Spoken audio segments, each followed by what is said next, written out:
नमो बुद्धाय दोस्तों। हम आज की कहानी की शुरुआत एक दोहे से करेंगे और यह जानेंगे कि कैसे समय आने पर सब कुछ मिल जाता है। तो चलिए शुरू करते हैं अपनी वीडियो को।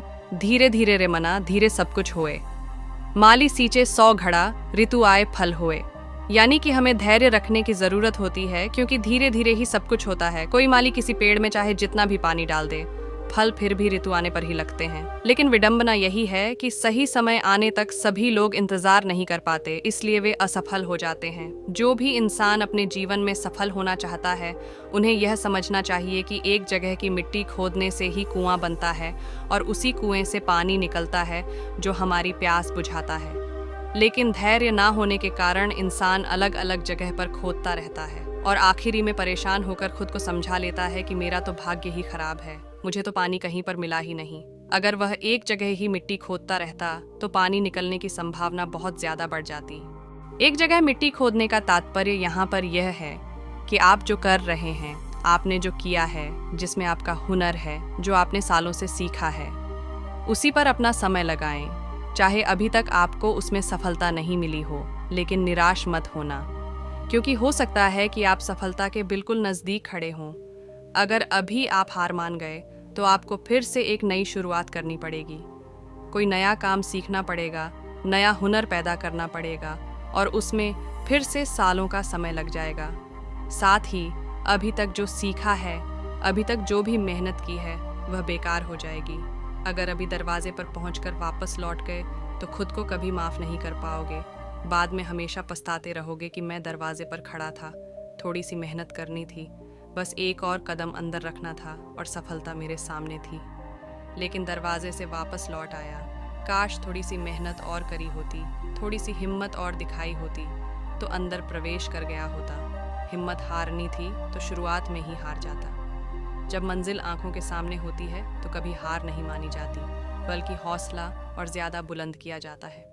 जो लोग समय और धैर्य के सिद्धांत को नहीं समझते हैं, वह जीवन भर अलग अलग कार्य क्षेत्रों में प्रयास करते रहते हैं, लेकिन उन्हें सफलता हासिल नहीं होती। ऐसे लोग अपने जीवन से भटक जाते हैं। आखिर में पश्चाताप के अलावा उनके कुछ हाथ नहीं लगता। अगर आप एक ही रास्ते पर मीलों तक आगे बढ़ चुके हो तो वापस लौटने का कोई रास्ता नहीं होता है। अगर आप उस रास्ते से वापस लौटोगे तो फिर से वही मुश्किलें सामने आएंगी, वही कांटे फिर से पैर में लगेंगे, वही तकलीफ़ें फिर से जन्म लेंगी। यही रास्ता आपको आपकी मंजिल तक भी पहुंचाएगा। अगर रास्ता बदलना था तो शुरुआत में बदलना था। अब कोई चारा नहीं बचा है। लेकिन आज के समय में लोगों में धैर्य बहुत कम बचा है। दूसरों की देखा देखी, दूसरों से प्रभावित होकर इंसान तुरंत सफलता हासिल करना चाहता है और इसीलिए जल्दी सफल होने के चक्कर में वह अपने जीवन में ऐसे शॉर्टकट्स पकड़ लेता है जो उसे अंधेरी दुनिया में भटका देते हैं, जहां से वापस लौटने का कोई तरीका नहीं होता है। ब्रह्मांड के अखंड नियमों में से एक नियम यह भी है कि समय आने पर ही सब कुछ होता है। इस प्रकृति के नियम को आप हर चीज़ में पाएंगे, हर वस्तु में पाएंगे, हर काम में पाएंगे। एक बच्चा 9 महीने में ही जन्म लेता है। 9 महीने से पहले अगर कोई बच्चे की अपेक्षा करे तो वह मूर्ख ही होगा, क्योंकि प्रकृति का विधि विधान समय के अनुसार ही चलता है। ऋतु के आने पर ही फल लगता है। सुबह होगी तभी धूप निकलेगी, रात होगी तो अंधेरा होगा। आपको नहीं लगता कि प्रकृति के सभी नियम समय के अनुसार ही चलते हैं? तो फिर आप और हम प्रकृति के बाहर कैसे हो सकते हैं? हमारे नियम प्रकृति के नियमों से बड़े कैसे हो सकते हैं? और अगर हम प्रकृति के नियम समझते हैं तो हम यह क्यों नहीं समझ पाते कि प्रकृति के नियमों के अनुसार समय आने पर ही हम सफल हो पाएंगे? अब सवाल यह उठता है कि हम सही समय आने तक इंतज़ार क्यों नहीं कर पाते? तो इसका जवाब यह है कि हमें सही समय का पता ही नहीं होता। सुबह का और शाम का तो हमें पता होता है कि किस समय सूर्योदय होगा और सूर्यास्त होगा, लेकिन हमारी सफलता हमें कब मिलेगी, उस समय का हमें सही पता नहीं होता और इसीलिए हम उम्मीद हार जाते हैं, अपना रास्ता बदलते रहते हैं और जीवन में असफल होते चले जाते हैं। यह भी सोचने की बात है कि एक इंसान कितना इंतज़ार करेगा, 5 साल, 10 साल या फिर 15 साल, और अगर तब भी उसे सफलता नहीं मिल रही हो तो उससे ज़्यादा इंतज़ार भला वो क्यों करेगा? या तो उसे यह पता चल जाए कि उसे कितने साल में सफलता मिल जाएगी, या फिर उसे यह पता चल जाए कि उसे कभी सफलता ही नहीं मिलेगी, तो फिर वह अपना रास्ता बदल सकता है। लेकिन ऐसा तो कभी स्पष्ट नहीं होता है। कि हमें कितने समय में सफलता मिलेगी। जो मनुष्य अपने काम में तल्लीन होकर उस काम को सीख रहा है वह सफलता जल्दी हासिल करेगा, और जो अपने काम को टालता रहता है तो स्वाभाविक सी बात है उसको ज़्यादा समय लगेगा। इसीलिए तो प्रकृति ने सफल होने के लिए समय की कोई निश्चित इकाई नहीं बनाई, क्योंकि हर मनुष्य के हिसाब से उस समय की अवधि अलग अलग हो सकती है।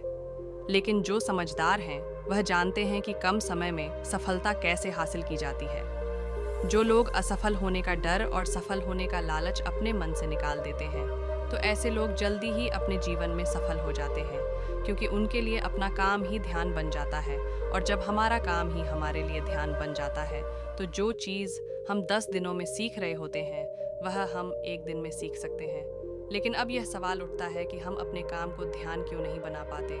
तो इसके पीछे का कारण भी जान लेना आवश्यक है कि हम अपने काम को ध्यान इसीलिए नहीं बना पाते क्योंकि हर काम के पीछे या तो हमारा लालच जुड़ा होता है या फिर कोई डर जुड़ा होता है। कुल मिलाकर यह समझिए कि हम उस काम के बदले मिले फल को लेकर चिंतित रहते हैं।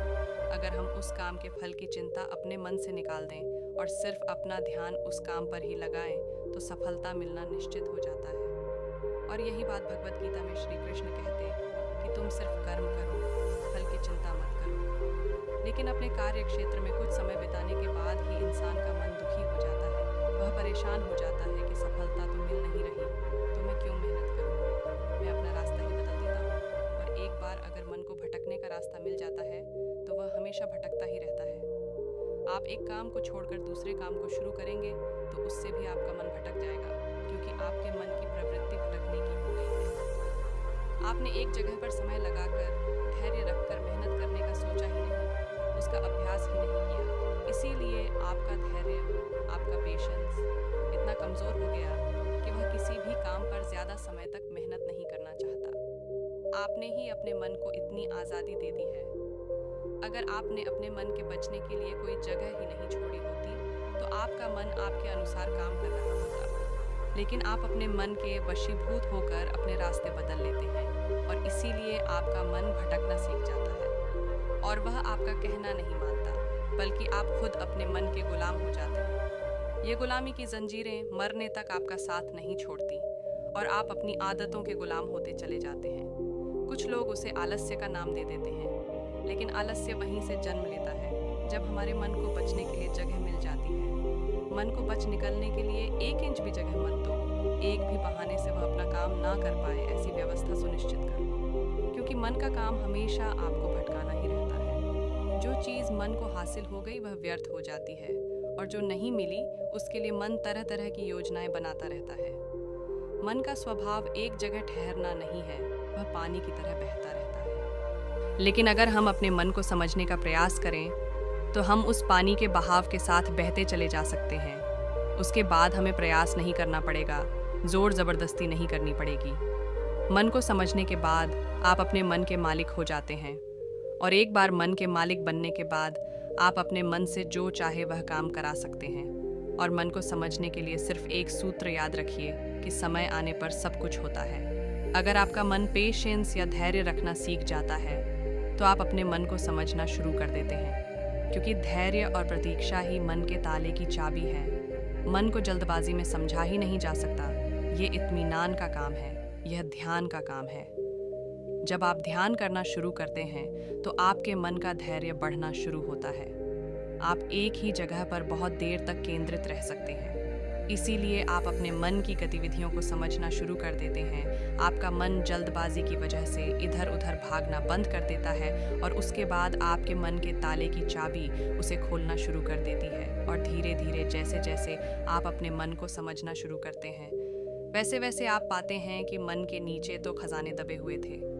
आपको नई अद्भुत शक्तियाँ पता चलेंगी जो शायद ही आपने कभी महसूस की हो। लेकिन ये जोर ज़बरदस्ती से बिल्कुल नहीं होगा, ये प्रेम से होगा, धैर्य से होगा, प्रतीक्षा से होगा। इसीलिए सफलता पानी है तो धैर्य और प्रतीक्षा रखें और अपने मन को समझने का लगातार ध्यान के द्वारा प्रयास करते रहें। उसके बाद सफलता आपकी होगी, उसके बाद आनंद भी आपका होगा और उसके बाद आप होश में रहकर दुनिया को एक अलग नज़रिए से देखना भी सीख सकते हैं। तो दोस्तों, इस वीडियो में इतना ही। अगर आपके मन में अभी भी कुछ सवाल बाकी रह गए हों तो उन्हें कमेंट करके ज़रूर पूछ लीजिएगा। साथ ही दोस्तों, आज की वीडियो आपको कैसी लगी हमें कमेंट करके ज़रूर बताएं। अगर आपको हमारी वीडियो पसंद आई हो तो लाइक करना ना भूलें और अपने दोस्तों को शेयर ज़रूर करें। और हाँ दोस्तों, अगर आपने अभी तक हमारे चैनल को सब्सक्राइब नहीं किया है तो ज़रूर कर लें। मिलते हैं जल्द ही नई वीडियो के साथ। वीडियो में अंत तक बने रहने के लिए आपका बहुत बहुत आभार। नमो बुद्धाय।